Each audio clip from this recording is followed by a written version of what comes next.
Hey, everybody. It's Jeremy from Jeremy.net. I am a comic book artist, writer, creator, self publisher, and I share my creative process here with you online. If you enjoy these live streams, would like to get additional bonus live streams twice a month, you can become a Patreon subscriber for as little as $2 a month. Head on over to patreon.com/Jeremy. It's patreon.com/GERIMI. If you'd like to get a free digital sketchbook, work in progress animated GIFs, blog posts about what I'm reading, what I'm watching, what's inspiring me creatively, you can sign up for my free newsletter at substack.com/@Jeremy. And if you'd like to purchase physical copies of my comic books, or if you read digitally on Kindle, you can go to amazon.jeremy.net. That'll forward you to my Amazon author page.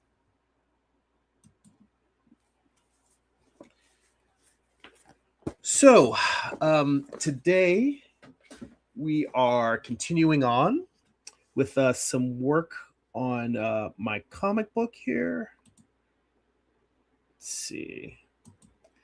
And I think I'm going to try something slightly different in that I've noticed lately when I save out YouTube shorts of these streams that they get clipped and it becomes something where they're never really showing what's on the screen. They'll show me, talking, but they're not showing what's on the screen. And I want to test out what happens if I force this so that it is showing what I'm working on as opposed to showing my face. So I am going to hide my face and try to isolate just the artwork. And we'll see how this works with it moving me out of the way and focusing on the artwork. So these are thumbnails from the first page of my comic book, and I slightly changed what I was originally doing.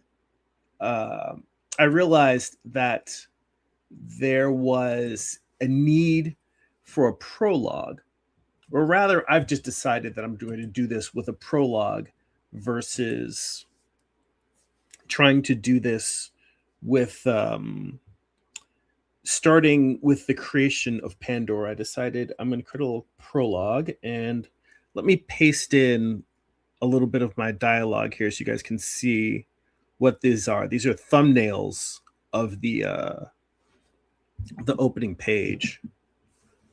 So let me add text.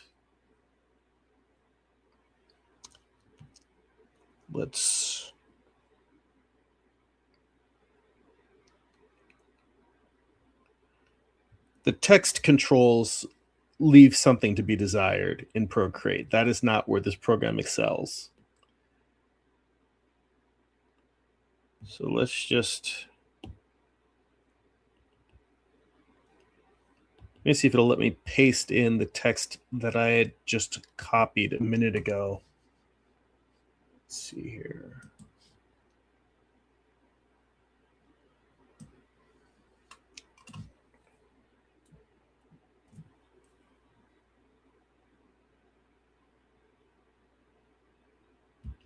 It will not. Well, that's kind of a bummer.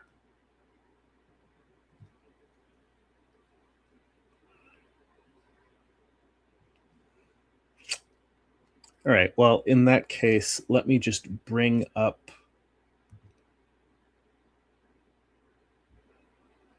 my dialogue. Not my dialogue, but my outline. What I've got so far.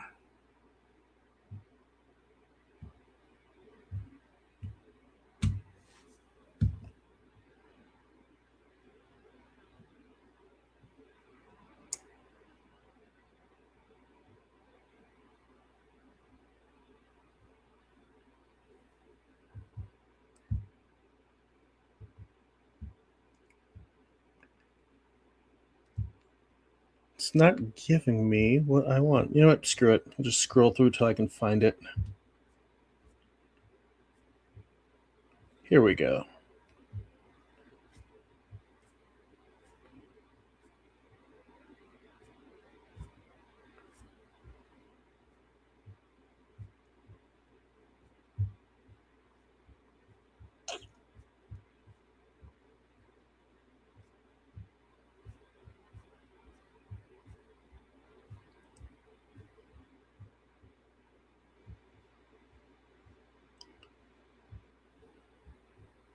somewhere in here is a set of text that I already highlighted. Here we go.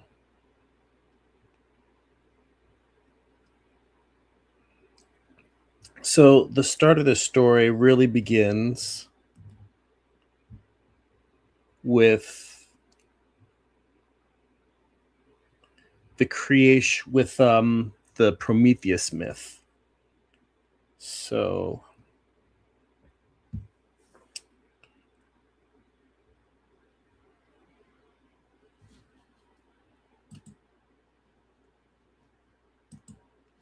let's see here. See gangs rolling into the chat. I see Dylan there. How you doing, Dylan? See Herman in the chat. Dylan says, I enjoyed your skit on the Artcasters 500th episode awards. Yeah, that was really fun. It was nice to do it. And, you know, I wish I could have made a better beer, but turns out I didn't have any cotton balls laying around the house. So I had to use just skin cleansing pads. But it was worth it. It was worth it for the gag. See Chris in the chat. How you doing? Lucas is here. How you doing? I am well. Good to see all you guys. Right. So to give you a sense of what I am drawing here, so these are thumbnails for the opening page of the Pandora's Box story that I'm doing. And the text here, the first panel is just going to say prologue, and then it's going to be Prometheus. And it says, in the times before ancient times, the world was ruled by powerful deities. First the Titans, then their children, the Olympians. This is two Titans were tasked with distributing gifts to all the creatures of Mother Earth. They were twin brothers, Prometheus and Epithemius, forethought and afterthought. Prometheus was fascinated by creation and invention. So basically, I'm going to show the world, kind of like an ancient primordial world, kind of rising out of the soup. Powerful giant creatures walking the earth. That's going to be, before the, the ancient creatures ruling the world. And then kind of a close-up of the twin brothers. And then a shot here kind of showing their personalities. So Prometheus looking off into the distance, Epithemius kind of looking behind him. And then over here, I was sort of playing around trying to find the right pose for their character, for their position. And I wanted to try and find something that made, Prometheus look heroic and intelligent, and Epithemius kind of looking goofy and being sort of like they're twin brothers, but I wanted to have his personality being like, huh? What? Like always looking a little bit confused and befuddled. Like he's kind of like the Titans version of Curly from the Three Stooges. And then the main reason why I grabbed this text is because I wanted to try to figure out what I wanted for the last page. I had not figured out what I was going to show next. And what I decided was you want to get a contrast between what these two characters' personality beyond just looking in one looking ahead and one looking behind. So I wanted to kind of start with a defining trait of Prometheus, saying that he was fascinated by creation and invention. Because the next one, I'm going to talk about what happens in the story is Epithemius is an animal lover. So he gives gifts to all the different animals, flight to birds, swimming to fish, teeth and fangs to predators, so on and so forth. And the reason why that is relevant is because he ends up giving gifts to all the different animals and leaves nothing for man. That is why Prometheus steals fire from the gods and gives it to man. That is the inciting incident for this whole story. So I want this whole point that the last shot is showing the difference in Prometheus's personality. Let's see here. And Dylan says, so what you're saying is he's Kevin, the third head of Ghidorah. I don't know how to pronounce that particular Godzilla creature. We said in the MonsterVerse. I'm not, oddly enough, my ringtone is Godzilla, but other than like the most recent Godzilla -1 and like the old classic Godzillas used to play on TV, I'm not deep into the Godzilla mythos. And I know that the pronunciation, I recognize the name, but the pronunciation of that character, I can't do it just off the top of my head. All right. But the point is that I get the gag and it's humorous. It's a good one. Oh, okay. Thanks, Herman. Ghidorah. That's what it is. Ghidorah. Okay, good. Thank you. I needed the phonetic pronunciation. We cannot let that slide on a cast full of us geeking out over stuff. So what I'm going to add here is a little bit of reference.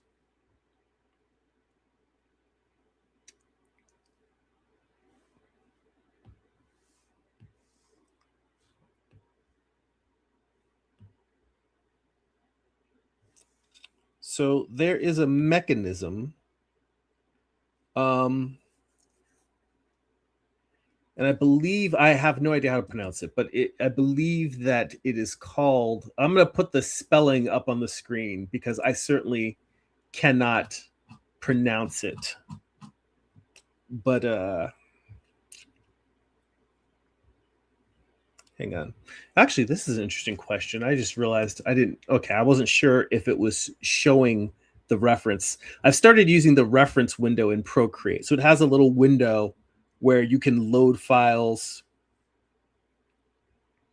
load photos, load images, whatever, and have them in your, and have them in your Procreate file while you're working and just kind of move them around. So I started using that instead of just dropping the reference right into the image. Let me see here. I'm going to move this text down to the bottom so I don't have to keep worrying about whether I'm drawing on top of it or not. But this device is called, let me make sure I'm using the right brush. I was doing some figure drawing last night, so I got my figure drawing settings here. All right.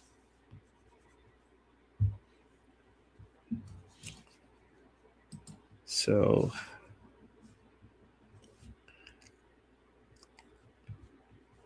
the Anti-Cythera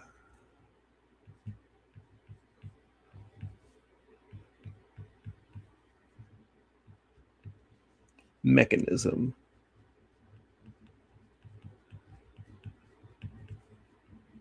So this thing is an ancient Greek device. It's one of the oldest pieces of technology ever found, and basically it's supposed to be like an ancient computer, and they aren't 100% sure of what it is, but they believe that it was used as kind of an ancient navigating device for ships. And the actual one, if I were to swap out this, another image I have a reference, so this is the actual device that they found, and the image that I had pulled up is sort of a recreation of what they think the whole device looked like, but it's this ancient piece of Greek technology. And the only purpose of this, of even showing this, is that I want to show Prometheus engaging with a piece of technology. The question is, okay, he's fascinated by creativity and invention. How do I display that? How do I convey that in a comic book panel? Because it's sort of an abstract concept. So let's see here. Jim says, Jeremy, let's make it happen. And if it's happening, let's make it happen even more. Dude, it happening, Jim. Jim, it happening. Guess what? I'm a happy comic creator. Just like instead of being a sad comic creator, I'm a happy comic creator. I'm inspired by the sad producer and his journey from darkness to light. If those of you who have not watched Jim Lujan's new animated film, The Sad Producer, go over to jimlujan.com or search Jim Lujan on YouTube and check him out. And he dropped another masterpiece. Yeah, Dylan says you were close, Jeremy. It's ghee, like butter, Ghidorah, but that's the Western pronunciation. Okay, all right, thank you. I appreciate that. Oh, and Jim says it's not quite out yet. It comes out tomorrow. See, now if y'all was on Jim's Patreon, y'all would know, y'all would already have seen it, because I got the early drop. That it pays to be a subscriber, it pays to be a member, it pays to be on Mr. Jim Lujan's Patreon. So go sign up over there. All right, I see Amar in the chat. How you doing? Chat's buzzing. Everyone's hanging out. It's good to see you guys. All right, so anyway, I don't really need the note about the well, you know what? I'll leave the name up there. So I think for this close-up shot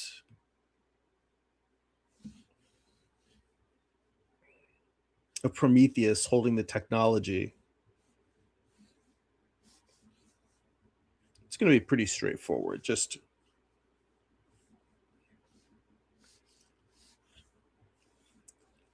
say him. I'm going to put the mechanism kind of in the foreground.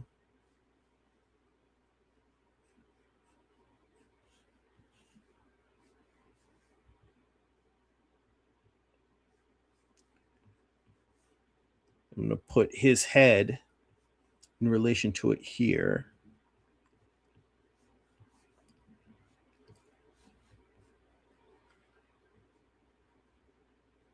We're going to have his fingers wrapping around it.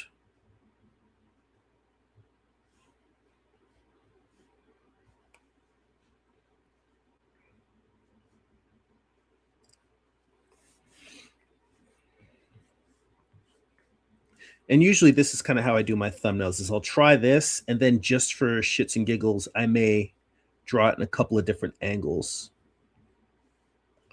because they are oops, because they are Titans. Maybe I will try doing one where we're sort of looking up at him.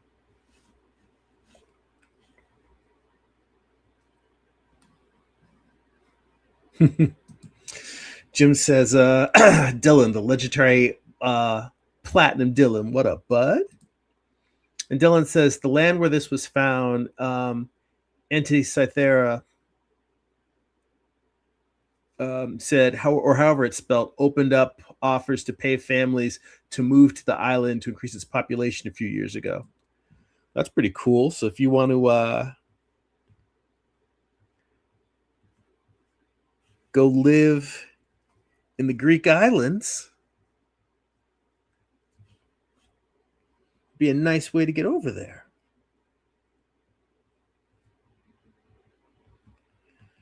So this thing doesn't look quite as exotic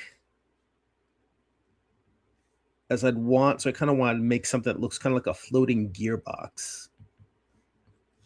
So my goals are going to be, one, take this original thumbnail and come up with something that's a little bit more dramatic looking, a little bit more interesting looking, and then two, maybe doing it from a more interesting angle.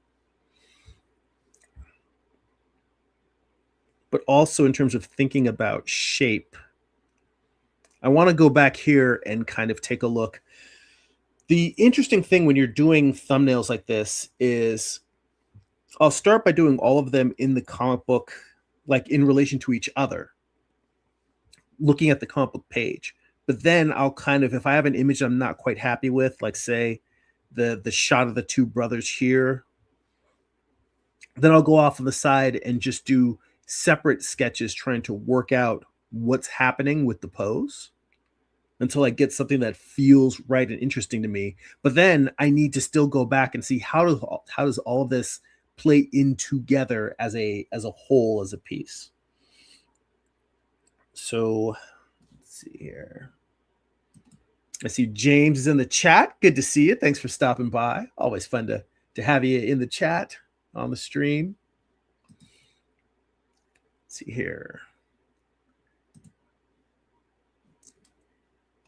Dylan says the offer is closed since it's achieved its goals. Well, what'd you even get us excited for, man? Oh, and Dylan said, I'm relaxing today since I had a health scare on Friday. I'm feeling better now. I'm sorry to hear that you had a bit of a health scare. You got to stay on top of that and take care of yourself, man. So I'm bringing this piece of reference back in just because I want to have it as sort of a little bit of inspiration. Because what I really want is just something that looks like a weird mechanical gizmo.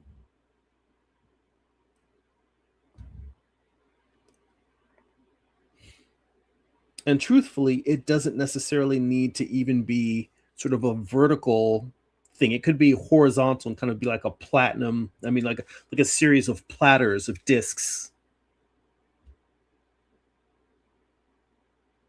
I'm going to go ahead and close the reference window because at this point, I think what I really need is just a bunch of cool looking gears making a mechanism.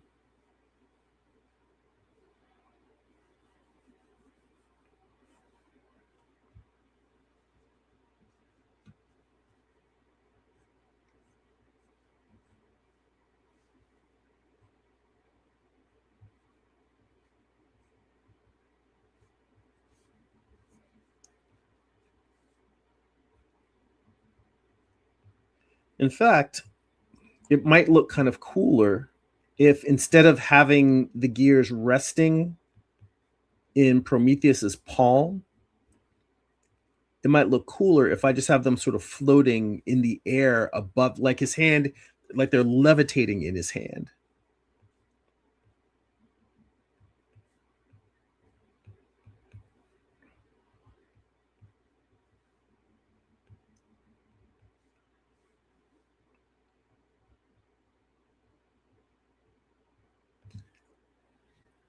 Let's see.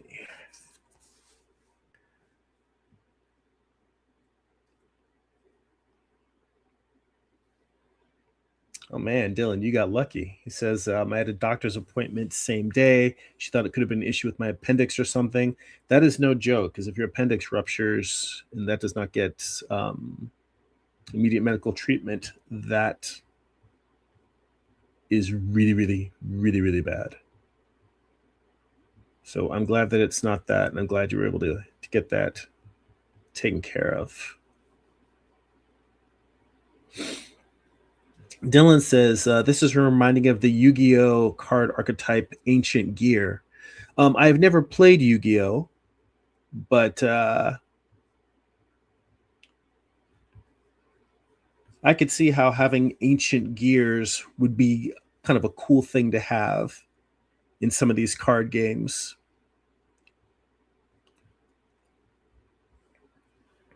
Now, the only thing that bothers me about this shot is that the pose and the angle is a little bit too similar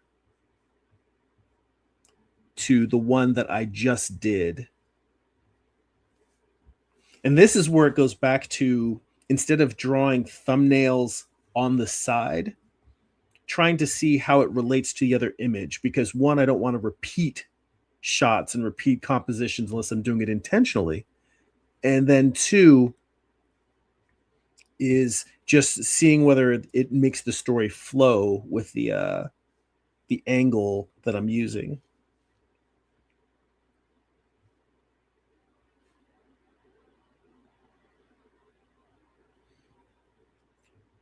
So now the goal is coming up with a shot that will not just repeat shots I already did.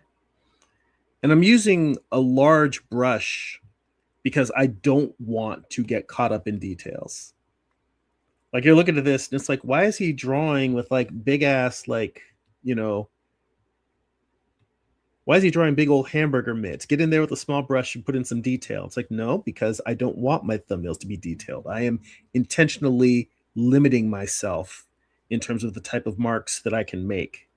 I can make fill in large areas of black. I can draw simple shapes. The brush I'm using, like, if I draw very delicately, I can make a small line, but for the most part, just drawing at normal pressure, these lines are pretty thick. And that's by design. That is on purpose to keep me from, because otherwise you'll just get lost in the actual drawing and trying to make cool details, make cool lines, make cool marks. And I don't want to do that. I want to focus on the storytelling.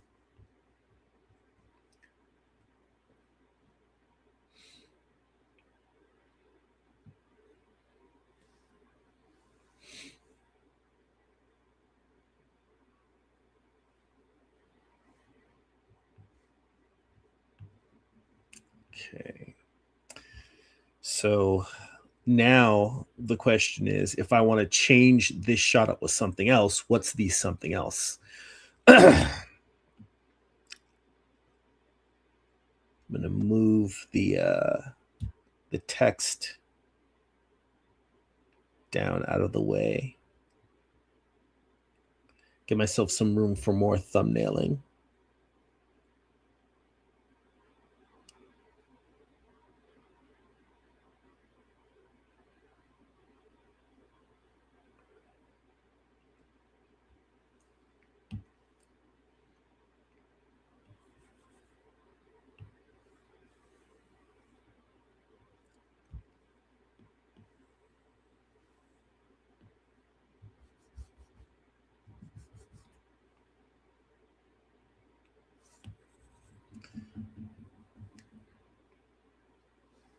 So the plan here, I don't even know if I'll get to what I was originally going to do, which was finish off the thumbnails and then hop over to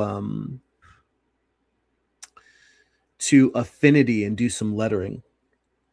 And I'll tell you, I've been going back and forth and back and forth. And I still don't really know if I've made the right decision or not. But originally, I was going to do my lettering in Adobe Illustrator because Adobe Illustrator is probably the program I'm the most comfortable with. However, there was a time when I switched over to Affinity because I didn't want to sign up for a subscription. I've since needed the subscription for client work. But given the fact that Affinity is a free software, it occurred to me that it might be more beneficial to just the audience in general if I'm using a free software that everyone has access to do my lettering. That way, people ask me questions, I can, not everyone has Adobe Illustrator and is going to fork out the money for that Adobe subscription. A lot of people are, kind of have the same attitude I had originally, which is bump this. I don't want to do it no more. But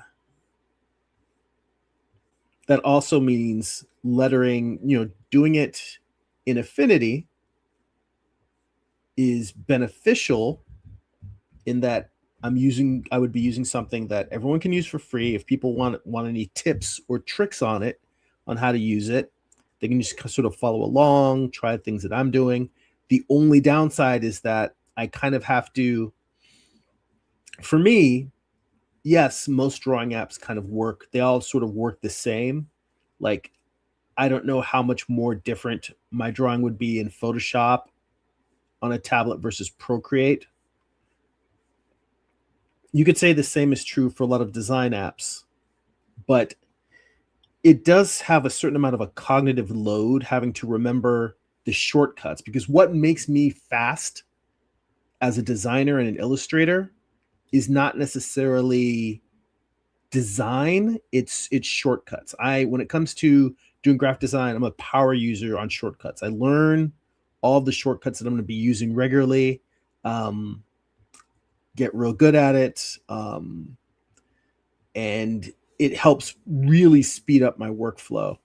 And the cognitive load of remembering multiple shortcuts or remembering where the menus are for different, if I'm using different programs that do the similar work, that might be more strain on me than I really want. Whereas if I just were to do it in Photoshop, if I were to just letter in Illustrator, it's like, I know Illustrator like the back of my hand. Most things I need to do, I can figure out fairly quickly. And a lot of stuff I do, I don't even need to think about it. People will ask me what the keystrokes are, and I know my hands know the keystroke. But if you actually ask me to verbalize it, I would have to sit there, think about it. I might have to actually do the command and then watch myself do it in order to say it. That's what I've internalized a lot of those commands to that level, of that degree. So it makes things easier for me, but I'm debating whether do I want to do what's easy for me or what might be more useful for you guys. And I know a lot of you guys are like, Jeremy, do whatever. We want you to be successful. Just do whatever works best for you. And I had actually started planning to do this with Illustrator open, but I don't know. Something about me just said Affinity is a free app. Um, it's the new up and comer for people that want to get away from subscriptions. Something just said, you know what, try maybe just do this. I've already got a template set up because the last couple of issues of Morningstar were lettered in Affinity and even colored in no, I think I still colored them on the iPad. Well, gray toned, not colored. But I may go back and forth. Right now, I've got Affinity set up to do the lettering, but I could just as easily switch back to Photoshop if needed. And not Photoshop. I keep saying Photoshop, Illustrator.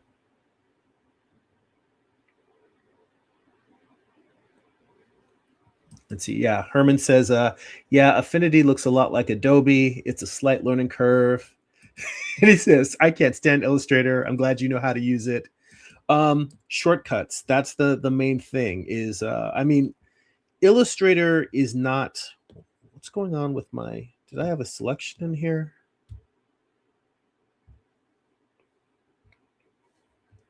All right. For some reason, Procreate went wonky for a minute.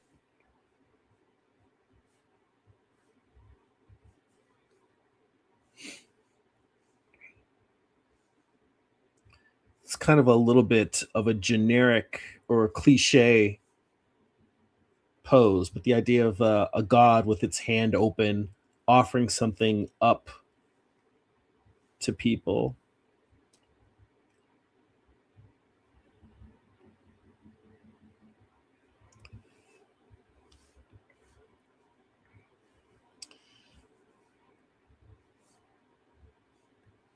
But I'm thinking maybe something like this, where he's just opening his hands and offering gears.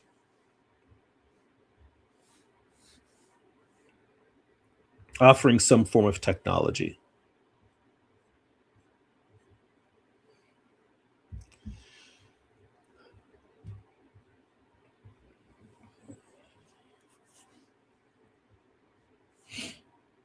All right.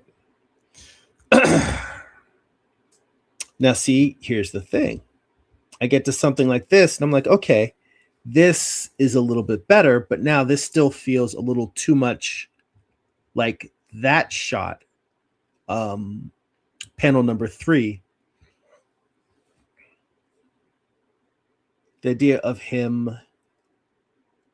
at this close angle, at this sort of cropped angle, with the gears sort of spinning in front of him.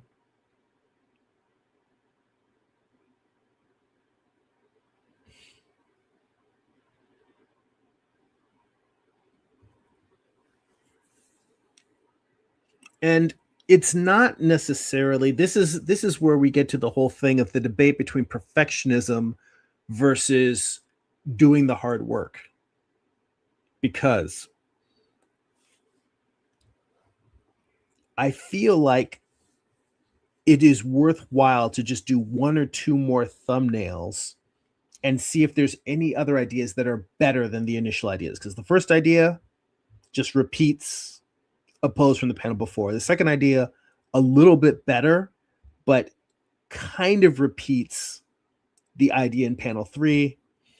So I'm like, are there any other iterations of this that could be a little bit better?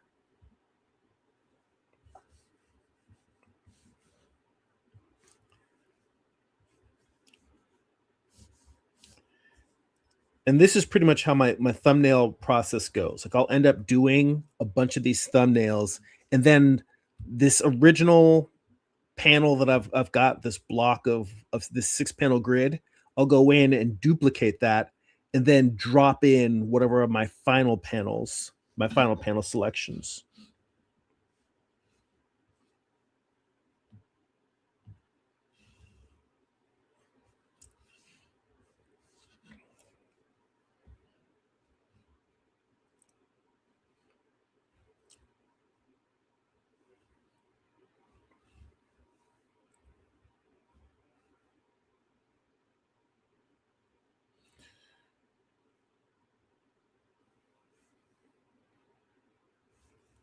So what I'm thinking about is, you know, I've got in panel 3, I've got a straight on shot of the characters facing the screen. Panel 4, well, actually, no, panel 4 is what I'm is the shot that's the straight on of them. So panel 4 is straight on, panel 5 is looking up at them, and the other panels are looking up at them. So I'm wondering, is there a cool down shot that doesn't rob him of the sense of like he's this extremely powerful being?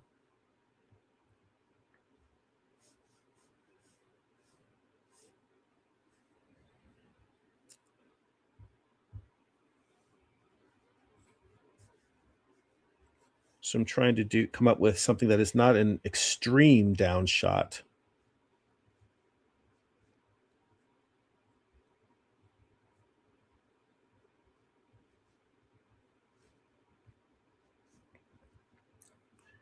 What I want is for him to be surrounded by floating gears.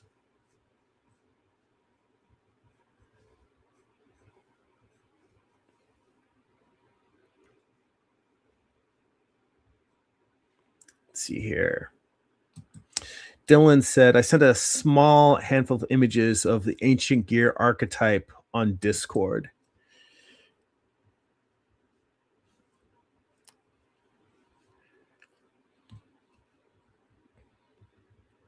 The only reason why I'm not going to grab those is because I kind of want to try looking at reference that is from historical archaeology versus looking at reference that was created by other artists.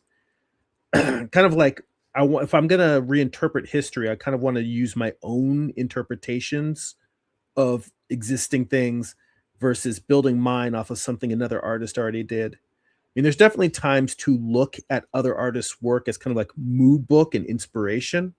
But I think for something like this, and that's not to say that I may still go back and look at it and see. I kind of want to come up with my own impressions first and then go and look and see if there's something that I see in other art that I want to either change and modify because mine is too close to it, or if there's something I see that works there and makes a lot of sense that I should incorporate. It's not really an either or. It's more of I'm open to both. But at the thumbnailing stage, this is something that I kind of got from reading Norman Rockwell's biography, My Life as an Illustrator. One of the things that he did, like people look at Norman Rockwell's artwork and how incredibly, detailed it is, how much photo reference there is. And, there's whole books on just showing there's a really great book. I think it's called, it's not called Rockwell on Rock. Oh, it's called Behind the Lens, I think. But it shows a lot of his most famous artworks, but it is companioned with like each illustration. It has the photo shoot that he art directed for those. And a lot of people, like I myself, thought, oh, he does the photo shoot, and then draws his images from his photo shoot. But instead, what Rockwell would do is he would do a bunch of thumbnails out of his head. And his thumbnails, crazily enough, it's like this. Like when he thumbnails, it doesn't look like, oh my God, it's quote unquote Norman Rockwell, this incredibly amazing artist. It just looks like a normal, any creative person who has a little bit of drawing ability, but they're just really simple, rough sketches. And he's just working out the story. And then once he knows what he wants, that's when he goes and he he hires the photographer, hires the models. And sometimes he'll have multiple models for the same pose until he can figure out what it is exactly he wants. But the photo reference, he'll bring his thumbnails and show those to the model, show those to the photographer.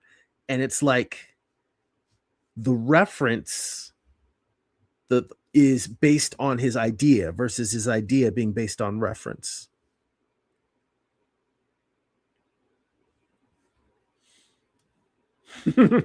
Dylan says, "Oh yeah, no problem. I just want to make people aware of how sick the art and character design on these cards is, if they weren't already aware."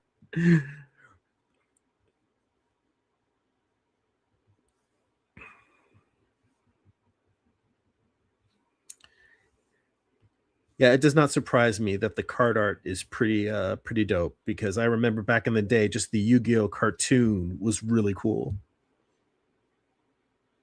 I never got into playing collectible card games in general, but I think that's because by the time they became really popular, like even Pokemon games, I was already out of high school and into college.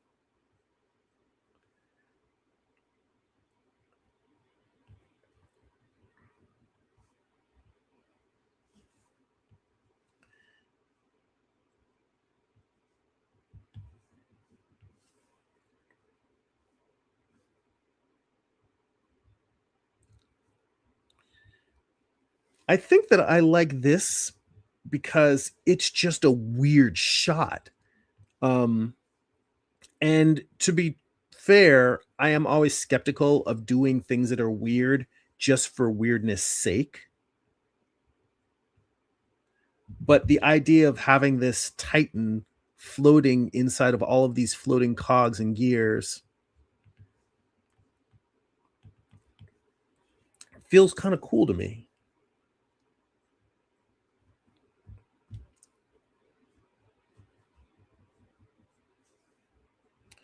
Yeah, I think that this works for me.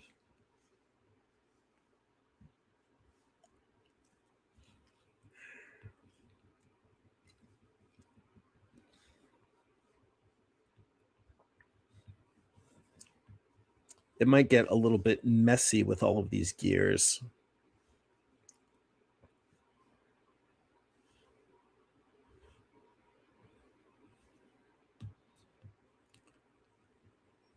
That's the only real challenge, is to make sure that this panel doesn't get so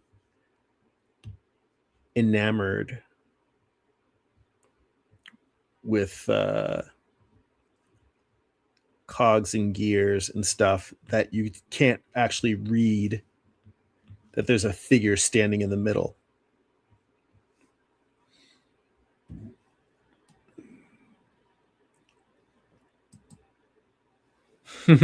Dylan says, "Ugh, the nostalgia I feel when the theme song comes on."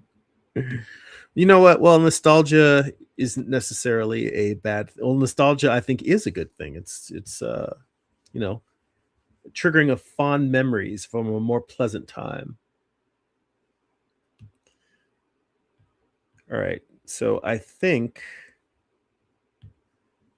I'm pretty happy with this. Well, with the exception, this is where layouts come in, because I'm going to have to find a place to put the dialogue, and I'm going to have to position the body so that the most important elements are not covered up. So, what I do is I'll go from thumbnails to letters to layouts. So, the thumbnails are just these rough sketch. Lettering is actually placing my dialogue and text elements. Layouts are me actually redrawing the figures with proper anatomy and perspective and moving them around the um, moving the figures around the panel so that they flow with the dialogue.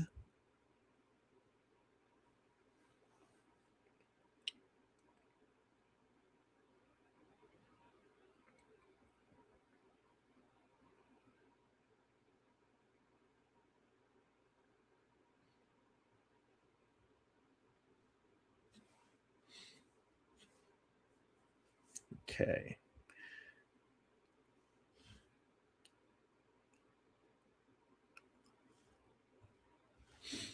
And I think the only other thing I might do is I might try to make the pose. This is the dialogue again. Let me turn that dialogue layer back. Oh, it's on. It's just over here. Prometheus was fascinated by creation and invention. Okay, that'll probably all be in one word box, one word balloon. or one caption box, which means it'll be longer. And up here, well, I can make it tall and skinny and have it just run all the way across the top. Near centered. We'll see. I'm going to play with that. But the only thing I'm thinking is maybe to try and make his pose a little bit cooler. Because right now I've got him in a very simple T pose. T meaning having a character who's looking forward and arms straight out. And maybe it might be cool to make it feel like he's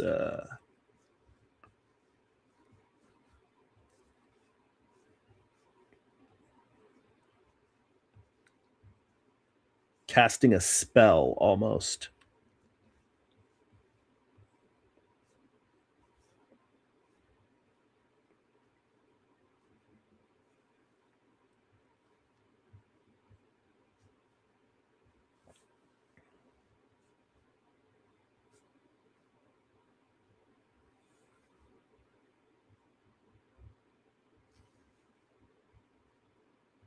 Like he's controlling these cogs, not just creating them, but controlling them.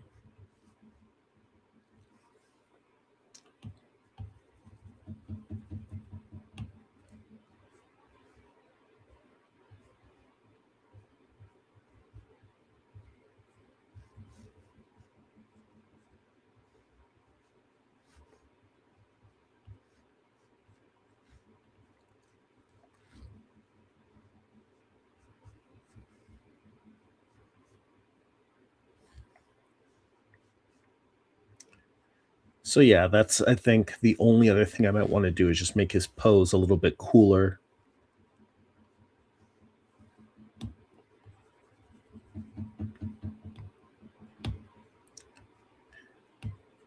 And this is the point where I need to stop dicking around and just move on to the rest.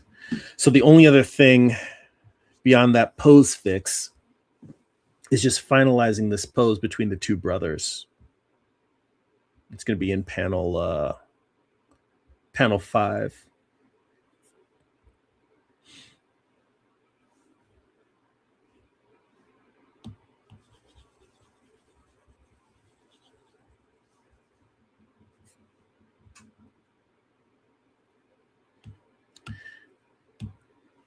And I keep redrawing it only because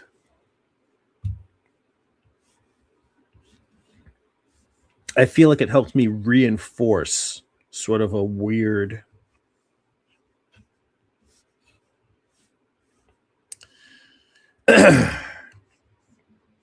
whenever I have a pose that I'm sort of like working out details and sort of trying to refine it, I feel like each time that I draw it, I get a little bit closer to working out what is the optimal version of it. Like it's not quite perfect yet. There goes that word again. Perfect. Perfectionism.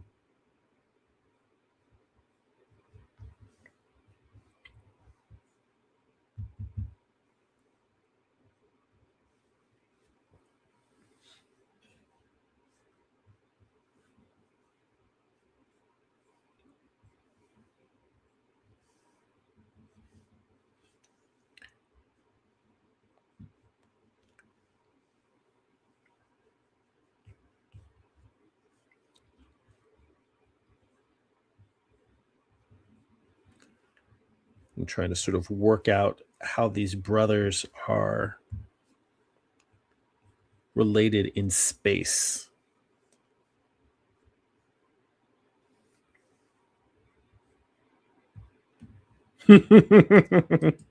Amar's right there.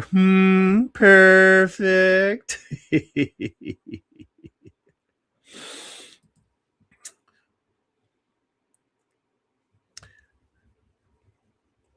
But you know what? It's an interesting thing because in design in general, it's commonly considered a not a truism, but most people will say, whatever your first idea is, it's probably not your best idea. Our first ideas are just you shake the tree and it's whatever fruit falls to the ground. The good fruit is at the top and you got to climb to get it. And I think there's a difference between perfectionism and just trying to get the good fruit. Um,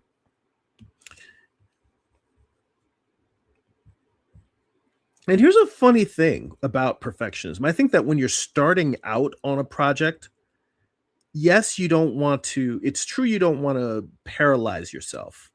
But I think shooting for the optimal version of your art or story in the beginning is beneficial, that it sets a high bar and a high standard, because I think once you establish the tone, it's like opening your comic with two or three really, really strong pages of both art and storytelling.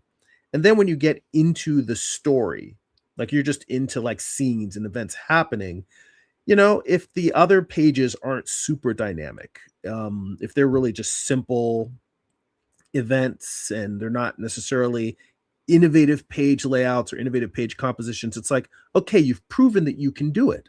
So you don't need to wow them. It's like you've established a bit of, this is something I've been reading a Joe Quesada online essay where he's sort of like breaking down his entire school of thought behind storytelling.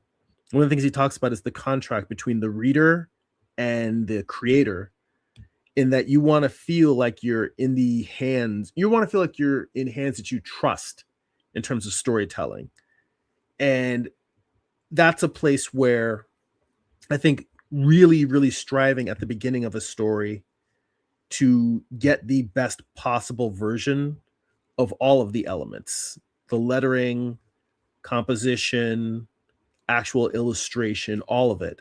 Striving to make something as perfect as possible in the beginning establishes trust that this person is going to bring it when you need them to bring it. And then if you've got panels that are a little bit more, or pages or scenes are a little bit more blah, or they're not like the most amazing thing, it's like you've earned a little leeway with those. Not every single panel and not every page has to be fireworks. In fact, if everything is on 11, it's like nothing becomes important. And that's what I think what I'm striving for is less about perfection than it is establishing trust with my reader at the beginning.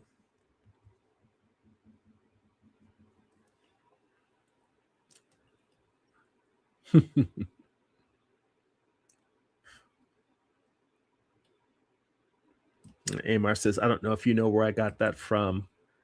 I don't know.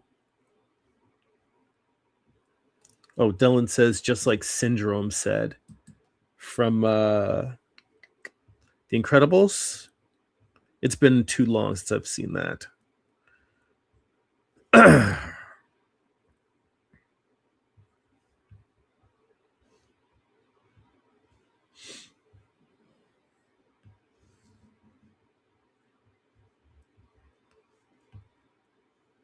All right, I think overall that kind of does the trick.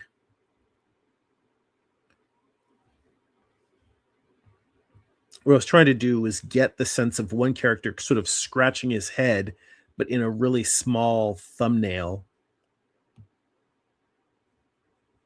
Because if it reads in a tiny little sketch like this, then it will read as a finished illustration.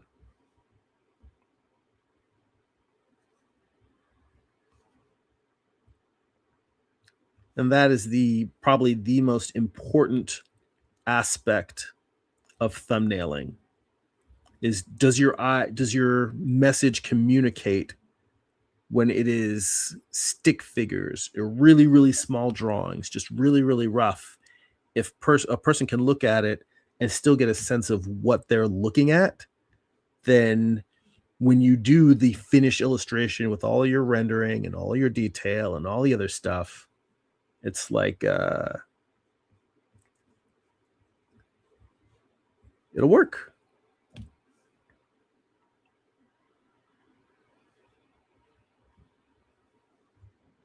Yeah, Amar said, I don't remember it from there. I only saw it once, The Incredibles. He said, I thought Perfect Cell from Dragon Ball Z said that. Can I tell you, I've only watched a handful of Dragon Ball Zs, and I watched them like literally 20 years ago. That's not me throwing shade on Dragon Ball. It's just I think I like a lot of people when Toonami was like a big deal in like the late 90s, early 2000s. Um I watched a couple of episodes and I thought the art was really cool. It was really exciting.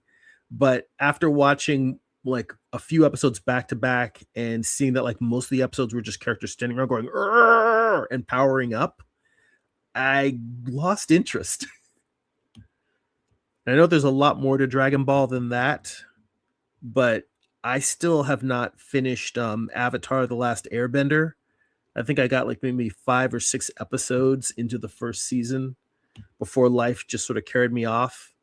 And I think if I'm gonna go in to some anime inspired entertainment, I'd probably more likely to want to go and finish that instead of watching Dragon Ball. But that's more about my personal interest. It's not like I'm trying to throw shade on Dragon Ball.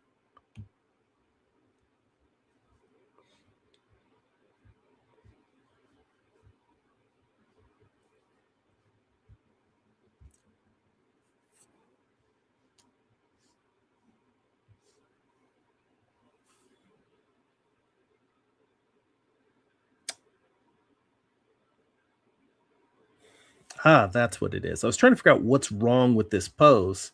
And what's wrong with it is that I don't have his hand on his hip. Because, yes, I am dealing with visual cliches here. And while I'm trying to not be cliche, I'm also saying, I'm also trying to figure out what are poses that will instantly communicate what's happening. And the idea of someone having their hand on their hip, they either have their hand on their hip because they're defiant and they got their hand on their hip, like, what did you do wrong? Or they're standing up to somebody or whatever. Or they've got the hand on their hip and they're scratching their head confused. And that is what I'm trying to get, is the confusion pose.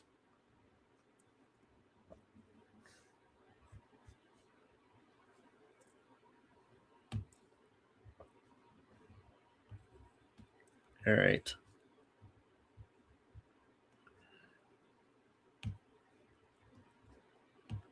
Let's see here.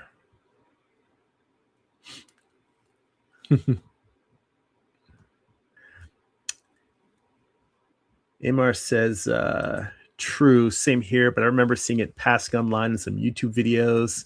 He said that in Yu-Gi-Oh! I was about out of college when it really started hitting the States. And Herman says they would power up in about 2 weeks, and then they power up for at least one more week. Dylan says the first episode of Dragon Ball I saw was literally the same thing, Jeremy. He was just powering up the whole episode. Then Amar says Ninja Scroll, Fist of the North Star. You could throw in Akira as my top 3 anime. Yeah, it's a pretty solid list. I have not rewatched Fist of the North Star in a long time, but obviously Akira, and I definitely loved Ninja Scroll. I would throw in Vampire Hunter D in there as well.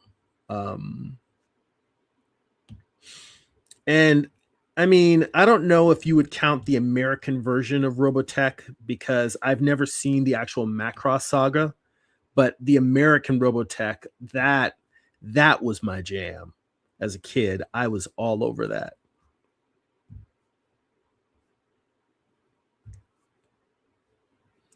Okay. So I think just changing the hand on the hip really gives me a sense of, because the point is that they're twins. And I want to have it where they look the same, but their actions or their poses are what's giving you the sense of the difference between their personalities. And I think just that difference of the hand on the hip versus the guy looking off on the distance is sort of the the real change that I want to capture.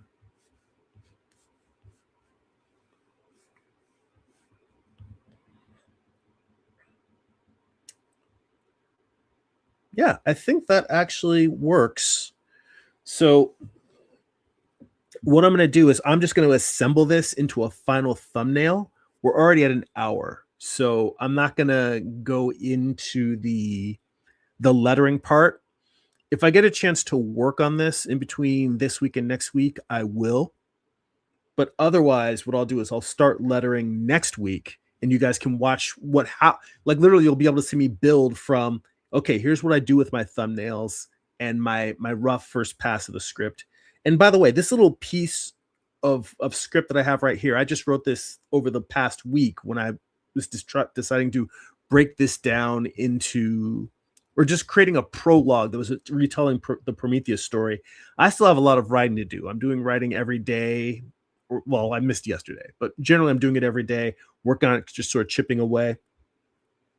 And maybe over the course of this week, I can do a Patreon live stream where we'll do another writing sprint, or I may do one where it's just studio time and you're hanging out with me while I'm drawing.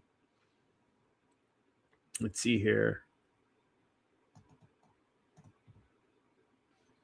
Herman says, I have the Akira anniversary. I need Ninja Scroll and North and Wicked City. I've never seen Wicked City. I've heard good things about it.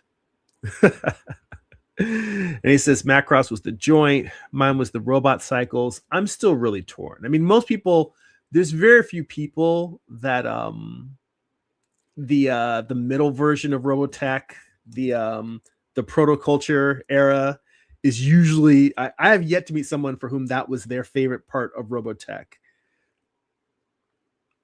But for me, yes, I was pretty torn between the Macross and the Mospeada, the motorcycles. Dylan says Yu-Gi-Oh, Dan, Outlaw Star, King Dinosaur, probably my top 4. Dude, how could I forget Cowboy Bebop. I need the music to remember the name. Yeah, I would put Cowboy Bebop up there for me. Again, for me, I guess it would probably be Akira, Robotech, Cowboy Bebop. And that's not to say that I'm sleeping on Samurai Champloo. And I have not started watching the most recent one. I definitely can't remember the name of it, but the new one from the creator of Bebop and Champloo. But he's got a new anime series that I really want to watch. And there's not enough hours in the day, man. But let's see here. All right. What was I doing? Oh, what I was doing was I was taking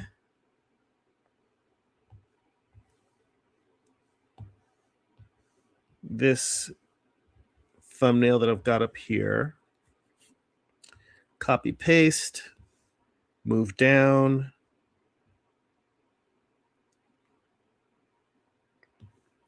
and I'm going to take those other thumbnails that are behind it and move those out of the way so I can sort of slap together my director's cut.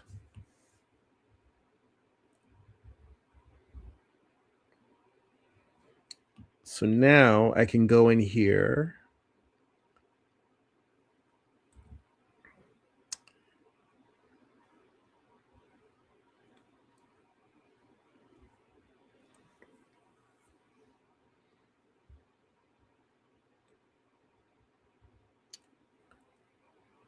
and erase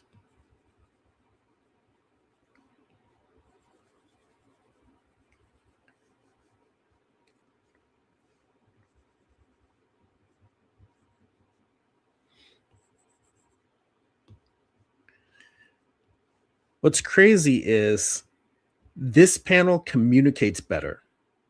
in terms of communicating the pose. But the way that I have this cropped, right, it like they say don't crop at joints, that's bad, but I feel like this composition right here where it's cutting off at kind of like a cowboy shot kind of works better for me. So I almost want to take that and just drop in the other figure. But I can come over here and take this panel,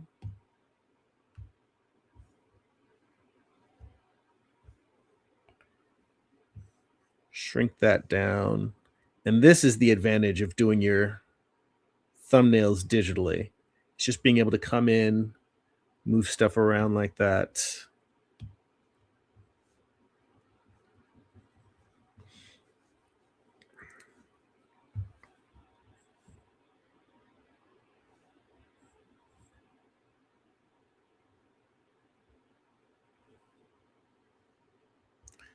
It's kind of got a Doctor Strange feel to it.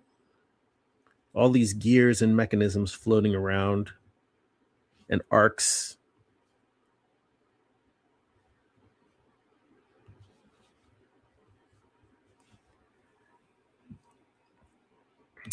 But anyway, let's take that.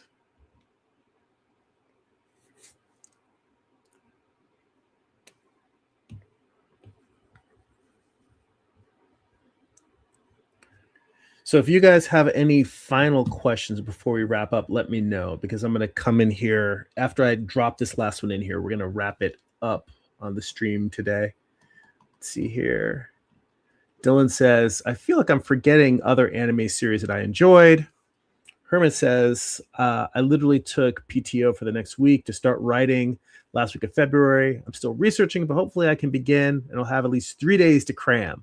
All right, man. Well, I'm glad that you are making time to put towards this. It's hard, and you know we've talked many times about how writing can be scary when you're new to it and you're not used to it.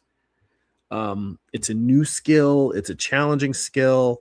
You know, for me, it's the big challenge is finding the ways to make it fun as opposed to making it work.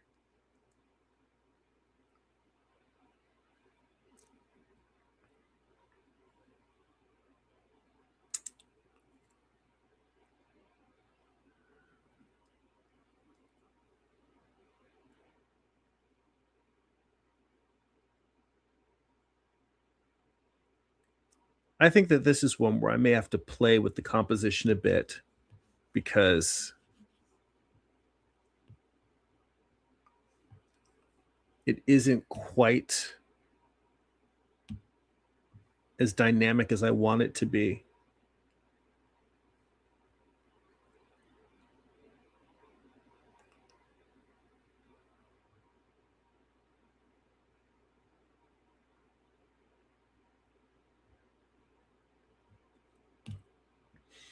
And it could be as simple as forcing the perspective more,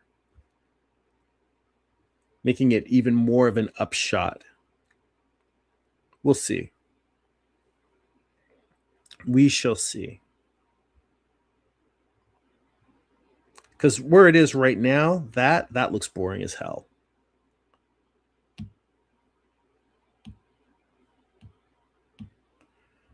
For now, I'm going to move I'm not going to nitpick it. This is one where I'm going to have to kind of solve that individual drawing in the layout stage. The concept, I think, is good, showing them looking in different directions, but the actual execution in the thumbnail, not great. And I think I'm going to need the lettering in there and fixing it in the layout stage. Let's see here. Dylan says, I can see the Dr. Strangeness. Thank you. And Herman says, oh yeah, I'm terrified of writing, but also trying to figure out what style I want at the beginning of the story to stay consistent. Here, let me throw that on the screen while I'm reading it. I'm trying to figure out what style I want at the beginning to stay consistent. Like make a model sheet and break the character into shapes, maybe, um, or maybe even use real people. You know what? That's an interesting question. You know what, Jim? I'm going to throw your question on there while you think about this for the chat. Jim, do you do model sheets for your characters? I do not. For Herman, I don't. I have made model sheets in the past, and I should make model sheets. I don't keep my characters as consistent as I should. It's a weakness. It's a failing of mine, and it's something I want to get better at. But a lot of times I feel like the design that I end up making in the model sheet is never the design I end up using in the actual book. So I feel like it's better serves me to draw the thumbnails first, and I kind of figure out how I want the characters to look and feel and move in the thumbnails, and then maybe make a model sheet after I've got the thumbnails down to solidify them. So in between finishing the thumbnails and starting the proper penciling or my final layouts, or maybe even I do thumbnails, layouts, and then before I go to making the final ink line, maybe that's when I do the model sheet, because me doing it the other way in the past has not helped me. And I always end up changing the way the character is drawn, changing details, and I still have trouble with the consistency. That's the thing that you mentioned is the most important, is trying to keep the look of your characters consistent. And I find that is something that is challenging for me.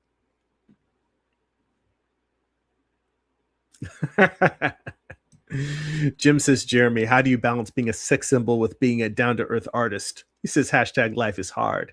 I don't balance it. I let both sides run rampant. Balance is an illusion. Dylan says, Jim asking the real questions. All right. No, but Jim giving real answers. He says, model sheets. I do a front, side, back, and sometimes a 3/4 view. And said, I reuse or modify for my cartoons. So there you go. Front, side, and back shots in a 3/4 view. And he says, I think doing models may help in figuring out what a pleasant way to draw the character is. Some look better at different angles. I think it's honestly easy enough to just find an existing model sheet that someone else has done and then just say, all right, I'm going to do my character in those poses. In fact, that's something I've been meaning to do as an exercise. And I think what I'll do is I'll maybe go and grab some stuff from Batman the Animated Series or just some other animation reference books. I'll post some model sheet reference, and maybe we'll do a live stream where we just work on model sheets. And I know that I kind of started out making it sound like I was poo-pooing model sheets. And it's not that I'm poo-pooing them. It's that I don't use them correctly. When the time comes, like, I think someone whose job it is to design characters and they understand animation workflow, they know what the animators need in order to communicate. When I'm making model sheets for myself for comics, I'm still sort of figuring the character out. And I think I don't really design them so that they're useful as reference for coming back to throughout the comics. So that's the only reason why, is I would say I haven't really figured out the best way for me to utilize them yet. Let's see here. And Herman asks, Jim, are you using Flash, Adobe Animate? He says, I try to think of all of them. And Amar says they have a ton of those on Pinterest in terms of model sheets. Yeah, there's lots of artists who share their model sheets online. It's easy to find reference if you want to. All right. By the way, I don't know if you guys missed having me on the screen while doing the live stream.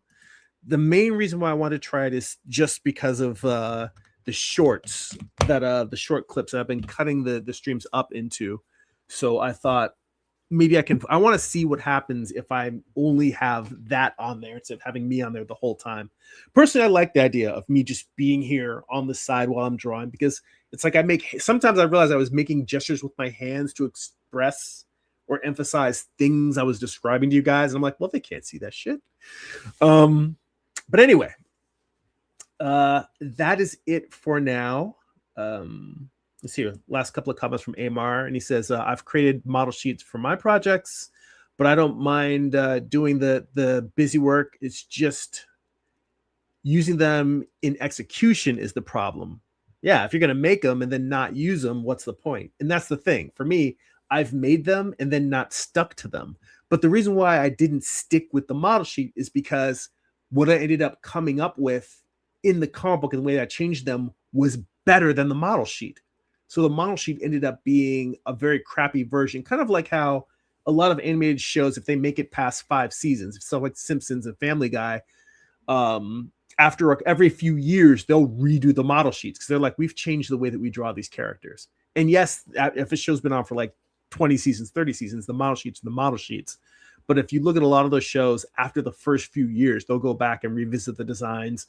Bruce Timm did that, and he streamlined the characters from the original Batman the Animated Series to Batman and Robin to Superman Batman Adventures to Justice League. He's refined the looks of his characters over the course of developing them, and even now with the Cape Crusader animated series. So thank you, Dylan. He said, I miss your beautiful face in the corner. That is very sweet of you. Thank you, Dylan. Amar threw out a list of animation software that he's been using. Pencil 2D, Flip a Cup, Rough Animator is great for roughing out. Blender, Clip Studio Paint, Moho, Tahoma, Poen Tunes are great and inexpensive for animation production. So yeah, if you guys are not on the Discord, hop on there. In the public session, you can ask Amar some questions. Amar is always full of great tech knowledge and recommendations. So he's a great resource for that. All right, guys. Now, on that note, if you enjoyed these live streams, would like to get additional bonus live streams twice a month, you can become a Patreon subscriber for as little as $2 a month. Head on over to patreon.com/Jeremy. It's patreon.com/GERIMI. If you'd like to get a free digital sketchbook, work in progress animated GIFs, blog posts about what I'm reading, what I'm watching, what's inspiring me creatively, you can sign up for my free newsletter at substack.com/@Jeremy. And if you'd like to purchase physical copies of my comic books, or if you read digitally on Kindle, you can go to amazon.jeremy.net. They'll forward you to my Amazon author page. You can pick up books like my first graphic novel, Eye of the Gods. It is a standalone psychological thriller about a man cursed with visions he cannot control. You can pick up my most recent project, Morning Star. It is a retelling of Lucifer's Fall from Heaven as a Western.